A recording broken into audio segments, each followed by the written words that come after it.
We'll go back to Anambra State, where we were just before we took a quick break. Communities in Ogidi, under a Dembili local government area in the southeast of Nigeria, Anambra, are crying out over a threat to their lives by Mother Nature. They say floods has ravaged their homes, laying the blame at the doorstep of the contractor awarded the construction of the Enugu-Onitsha road. The contractor denies any wrongdoing, however, claiming the communities did not allow for the construction of a drainage system. This report looks at the angles and what the state government has planned to do.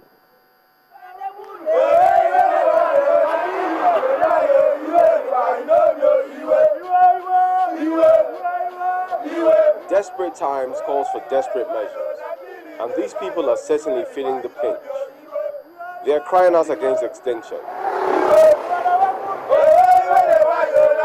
The story starts with an applauded effort by the state government to award a contract for the construction of the Enugu-Onitsha road, a project the residents say is now threatening their lives. I don't even know how the thing take happen, because we was here inside issue. The thing take first come. My room, I didn't carry anything. The whole room, I just to run. The worst part of it was that nobody removed even a single pin. Their children sank inside the water. They had to first rescue their children before the property. So nobody removed even a single. It was very terrible. They allege that the contractor, in attempting to cut costs, dug a catchment pit at the side of the road to channel water flowing from about 7 communities. The resultant effect of that has been flooded homes, destruction of property, not to mention angry and displaced people. Construction firm should have take the topography of this area. Now know what they should do. How will you construct the road? At a point, you stop the drainage. Now we are at verge of. In fact, you have seen our places. It's fallen and it's a big devastation. A source from the contractor disputes the claim, saying that the residents resisted the attempt to construct a drainage system through their communities.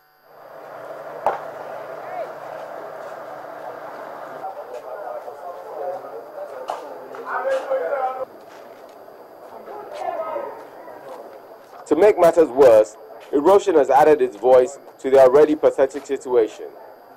And the communities are not just crying out for help, they're asking that the contractor be penalized. My husband, my children, all of them are out. We are not there again. So we are begging this government of Anambra State to come and help us. To come and help us. The state governor, Willie Obiano, has swung into action and has assured that the matter is being treated as top priority. We've commissioned one of the foreign contractors working with us to see how best they can do a channel that can take most of that water to the nearest river. The bill they got me was quite big, 3 billion naira, to be able to do that. But we are looking at other options, and very soon we'll address that. If a thing is worth doing, it is worth doing well. And for those who have been placed with the responsibility of carrying out projects to better the lot of others, they should ensure that the work is carried out properly for the benefit of all. And if you thought that story in the southeast of the country, Anambra State, got your attention, listen to this one in the southwest in Lagos State, where the story of Allen Avenue in the Ikeja axis of Lagos cannot be complete without the mention of Alade Market. But it appears that history is about to be cut off through plans to relocate the market by the state. This has led to a protest over the move, as they allege the matter is in court and the other option is not conducive for their operations.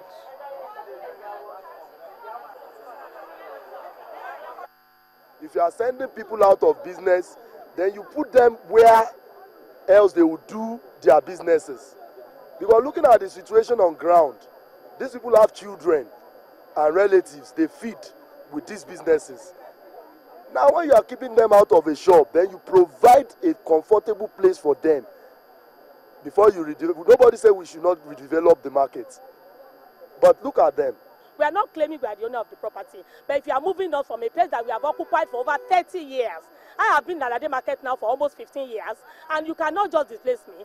I have bought a shop and I pay my dues to the local government every year.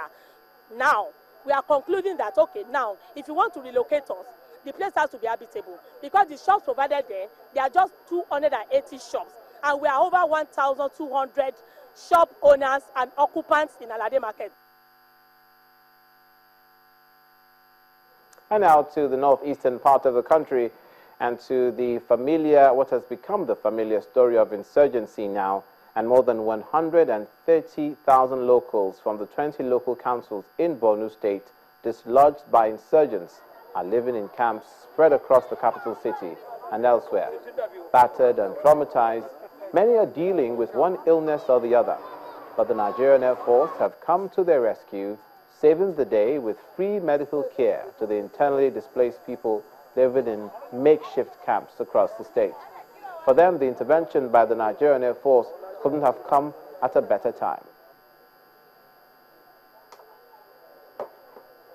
We've seen quite a spectrum of disorders ranging from infestations, malaria, schistosomiasis and other infestations, then infections, typhoid, diseases, diarrheal diseases, of course, you know, that is very common in camps like this. Then we have a lot of old people, diabetes mellitus, hypertension, osteoarthritis, lots of non-communicable, both communicable and non-communicable diseases are here. We've seen quite a spectrum of these disorders. The Chief of the Air Staff has given us enough resources, as a matter of fact, to carry out this exercise. We have about 8 doctors attending to patients here, and not to talk of other supporting medical staff, the nurses, laboratory staff, and pharmacists. Staying in the north, this time to the west, in Kaduna State, the police have continued their onslaught against criminals, and they have arrested 33 suspects and also discovered an illegal arms manufacturing factory in Jema local government area. Lining up some of the suspects at the command center, the Commissioner of Police, Umar Shehu, said the arrests were made following a tip-off from members of the public. He urged the public to continue to cooperate with the force in order to rid the state of criminal elements. The police command in Kaduna State. Suspects paraded alongside guns and ammunition allegedly used for operations. Some of these arms are believed to have been discovered when the police raided what they call an illegal arms and ammunition factory in Kogum village, Jama local government area of the state. Other items recovered by the police include some equipment used for the fabrication of rifles and other dangerous weapons. The residents of Romo Bello and Ali Bello, alias Alisco, were raided for unlawful possession of firearms, which they used in terrorizing Bade and the Jagindi villages. The following exhibits were recovered in their houses. However, some of the suspects have denied involvement in the crime. One of them, said to be a specialist in the manufacturing of local guns, explains that he is doing it for clandestine purposes. It's not been long I learned how to make guns. It's a talent God gave me. I make all kinds of guns. I don't steal. The Fulanis drove us away from our community, and I had no other work to do. That's why I started the manufacturing of locally made guns. In that community, armed robbers have been terrorizing us. They are beating us, whether you have money or you didn't have money. They will beat the hell of you and take away your property and your money.